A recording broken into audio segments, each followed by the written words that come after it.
Start करते हैं आज का topic and the topic is, आपको मैं बताने वाला हूँ बढ़िया सा एक बेहतरीन सा टॉपिक, मज़ा आ जाएगा देख के। ठीक है, चलो शांत हो जाओ, अब कोई नहीं लिखेगा।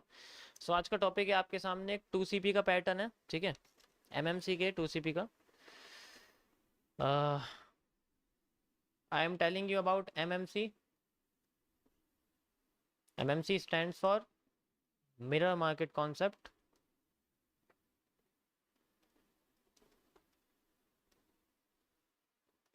Got it? और ये मिरर मार्केट कॉन्सेप्ट का CPs के अंदर 2CPs, यानी कि टू कैंडलस्टिक पैटर्न्स हम इसको बोलते हैं। Two candlestick patterns. देखो ये मेरे अपने बनाए हुए हैं, तो मेरे अलावा आपको ये दुनिया में कहीं नहीं मिलने वाला, इसी चैनल पे मिलेगा। जो मिलेगा, जो यूज़ कर रहा है कॉपीराइट हो जाएगा। ठीक है, ओके। सो आज मैं आपको बताने जा रहा हूँ डी ग्रेड के बारे में।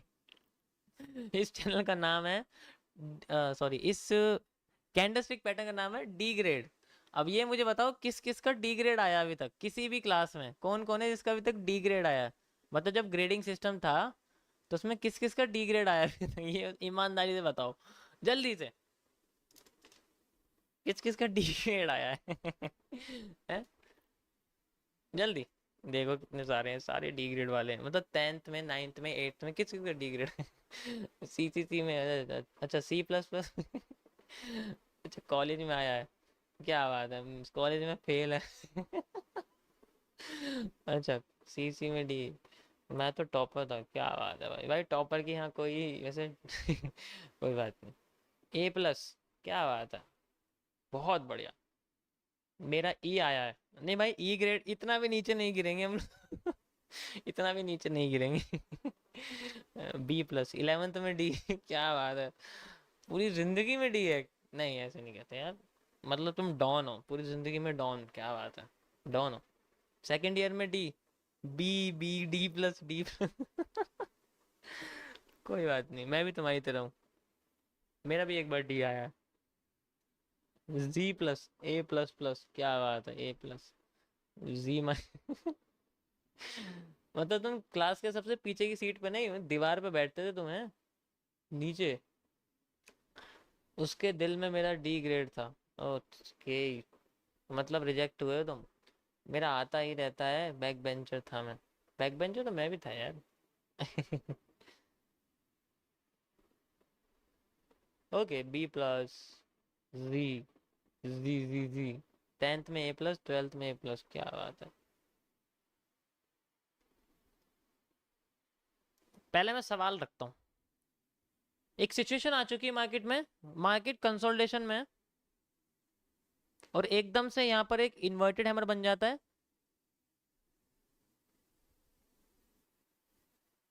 और इसके बाद एक हैमर बन जाता है। इस पैटर्न को हम लोग डी ग्रेड बोलते हैं। मेरी डिक्शनरी में इस पैटर्न को डी ग्रेड बोलते हैं। अब बताओ मार्केट यहाँ से कहाँ जाएगी? अब बताओ मार्केट यहाँ से कहाँ जाएगी? वैसे इसमें कलर का कोई फर्क नहीं है। ये मैंने तुम्हें कलर दिखाया, कलर का कोई फर्क नहीं है। कलर से कोई फर्क नहीं पड़ता इसमें।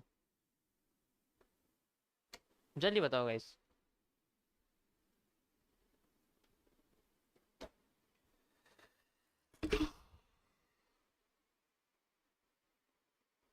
कंफ्यूजन, ये कंफ्यूजन पैटर्न्स में आता है, ठीक है।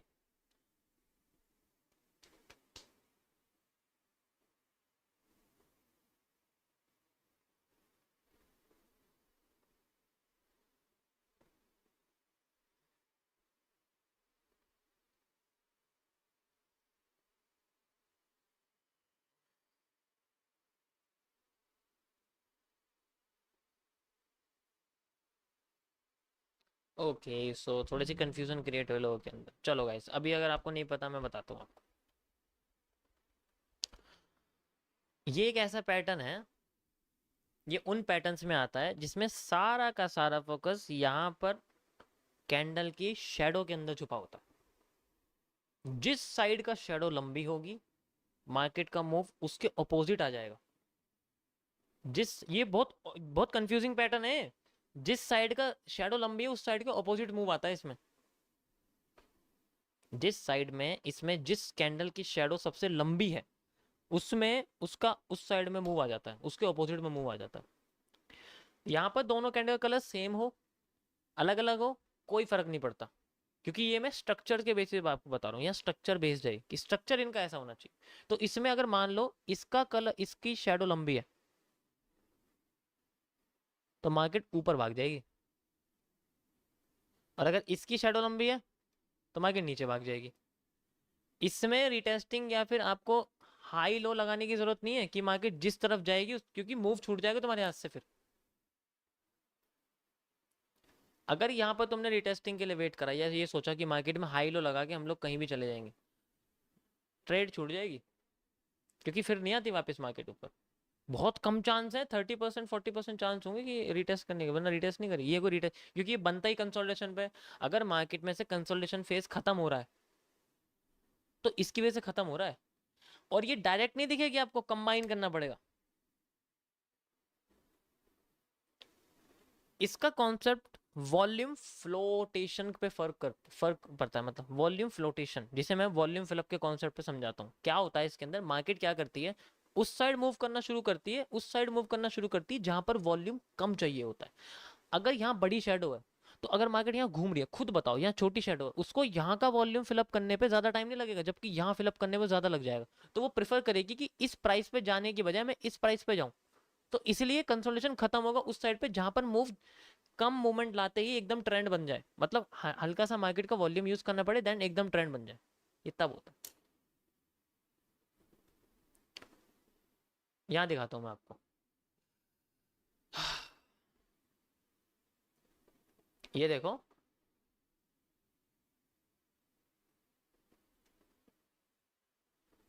कंसोलिडेशन,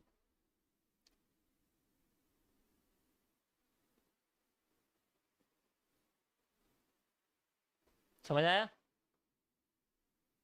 ट्रेड छूट जाएगी अगर यहाँ बिल्कुल भी तुमने वेट कर लिया। और ये देखो आए मार्केट नीचे, इसमें टेक प्रॉफिट, इसमें ट्रेड कैसे लगती है, इसमें ट्रेड लगती है इस तरीके से, यहाँ से यहाँ तक, देन यहाँ से यहाँ तक का स्टॉप लॉस। ये देखो कितना नीचे आ सकती है, इसकी भी कैलकुलेशन होती है गाइस, इसकी भी कैलकुलेशन होती है, ऐसा कुछ नहीं होता। इसके लिए आपको यूज करना पड़ेगा, देखो यहाँ पर head and shoulder type pattern बन रहा है, तो ऑब्वियस सी बात है आप इतनी बड़ी सप्लाई नहीं ले सकते, आपको इसका 50% लेना पड़ेगा। कैसे यूज करेंगे, यहाँ से लेके यहाँ तक का रीजन लिया, ठीक है, ये मैंने यूज कर लिया यहाँ से यहाँ तक, इसकी 50% सप्लाई ले ली, फिबोनाची यूज करा, फिबोनाची यूज करा यहाँ से यहाँ तक, और इसमें 50% लेवल पे मार्केट आई, एग्जैक्ट लेवल पे आई, रिवर्स कर गई। सो ट्रेक प्रॉफिट कहाँ तक लगेगा, 50% लेवल तक मार्केट यहाँ तक आएगी एंड मार्केट हमारे को प्रॉफिट करके चली जाएगी। This is the best D grade candle, क्योंकि ये धोखा देती है, कह सकते हो यार इतने सारे क्यों मैसेज भेज, ठीक है, इस तरीके से। वैसे मैंने स्पेशल फिबोनाची बना रखा है सिर्फ 50% रीजन को नापने के लिए, you can see like this, ये हमारा एक 50% रीजन है, ये देखो। मजा आया सबको। तो ऐसे हम लोग पूरी की पूरी सप्लाई यूज नहीं कर सकते, हमें 50% सप्लाई यूज करनी पड़ेगी। ये बोल सकते हैं कि जिसकी शेडो छोटी है उसी के साइड जाएगी मार्केट। हाँ, इसका रीजन क्यों है, इसका रीजन भी जानो, ऐसा नहीं है कि कुछ, इसका रीजन ये है कि मार्केट को ज्यादा वॉल्यूम चाहिए होता है बड़ी शेडो को फिल करने के लिए, तो वो फिलअप नहीं करती, ठीक है, तो वो फिलअप नहीं करती इतनी आसानी से। वो क्या करती है, अपने आप को डाउन में फिलअप करती है, वो जाएगी वहां पर, लेकिन पहले वो डाउन में फिलअप करेगी, उसके बाद जाएगी, देखो उसके बाद चली गई ना। अब हमें पता है कि यहाँ तक आएगी मार्केट, हमें पता है ना, मार्केट में यहाँ रिवर्सल पैटर्न बनेगा, मार्केट में यहाँ एक मॉर्निंग स्टार बन गया, यहाँ तक ये खत्म, मॉर्निंग स्टार बन गया मॉर्निंग स्टार बनती है, हमें पता है यहाँ सप्लाई खत्म हो जाएगी, यहाँ से डिमांड क्रिएट होगी। कितनी डिमांड क्रिएट होगी, एग्जैक्ट इतनी जितनी यहाँ से क्रिएट हुई है, यहाँ से यहाँ तक, and we can see a demand like this, यहाँ से लेके यहाँ तक हमें डिमांड क्रिएट हो चुकी है, ज़्यादा ही होगी हमारा टेक प्रॉफिट यहाँ तक, एंड मार्केट हमारी और भी ऊपर चलेगी, हमें उतना चाहिए जितना हमारी डिमांड के हिसाब से, मार्केट ऊपर जान दो जितनी जा रही है। समझ आया। तो इसके बाद ये पोजीशन लगती है इसके अंदर, ऐसा नहीं होता कि छोड़ दिया चली जाती है। सर ये 50% ही क्यों जाती है, देखो ये यहाँ ये इस स्ट्रक्चर के हिसाब से 50% हम लोग यूज कर रहे हैं, क्योंकि पहले मार्केट 50% आ चुकी है। अब खुद सोचो यार, एक बात सोचो, दिमाग लगाओ, एक बात दिमाग तो लगाओ मार्केट को, देखो खुद सोचो, मार्केट जब गिरी थी आधी हो गई, नीचे आई, ये और आधी नहीं हो जाएगी? यार तुम डिमांड एंड सप्लाई नहीं समझते, इसलिए तुम टेक प्रॉफिट में कतराते हो। ये खुद देखो यार, तुम्हें यहां से समझाता हूँ, ये यहीं आधी नहीं लगाई मैंने, ये पहले भी आधी हुई है। ये देखो, यहां से लेके यहां तक का हिस्सा लिया, ये देखो मैंने यहां से लेके यहां तक का हिस्सा लिया, you can see like this, ये हिस्सा लिया, ये देखो यहाँ मार्केट आई अपने आप को 50% कर गई, ये देखो यहां से मार्केट आई अपने आप को 50% कर गई, कर गई, खुद देखो 50% कर गई। 50% पे देखो डब्ल्यू का ब्रेकआउट है, देखो यही तो ब्रेकआउट है डब्ल्यू का 50% पे, कर गई। जब हमें पता है कि मार्केट ने पहले वाली जो सप्लाई थी, यानी कि ये वाली जो सप्लाई थी, ये वाली सप्लाई आधी कर दी, तो यार ऑब्वियस सी बात है ये वाली सप्लाई भी आधी कर देगी और आगे जाके बिल्कुल ही खत्म हो जाएगी। तभी तो अब ट्रेंड बन रही है यार, थोड़ा दिमाग तो लगाओ यार। ऐसे थोड़े बिल्कुल नीचे लगा देंगे, इसको पूरा नहीं ले सकते, थोड़ा यूज करना पड़ेगा।